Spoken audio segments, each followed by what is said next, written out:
Ak ťa v PvP každý druhý vyplieska,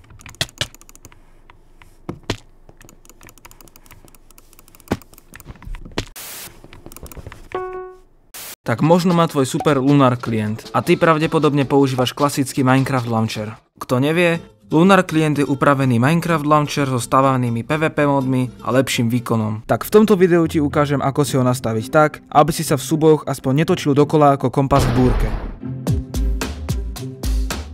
Čiže ako prvé si nastav HUD. Žiadne disko na obrazovke, menej je viac. Čiže zapni FPS, nech vieš, kedy ťa Minecraft zradil a je to vlastne počet snímok za sekundu. Čím viac, tým lepšie. Ping, aby si vedel, či laguje server, alebo tvoja Wi-Fi z roku 2012.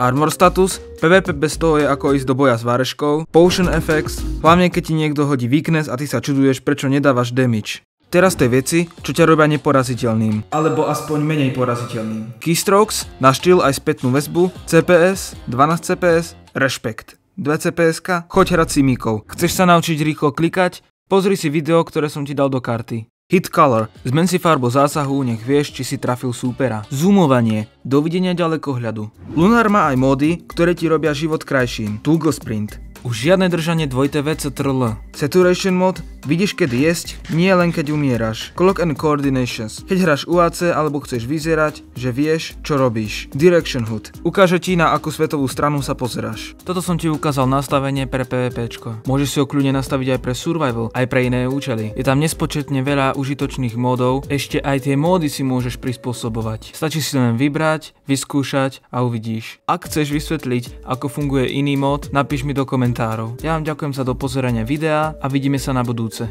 Čus.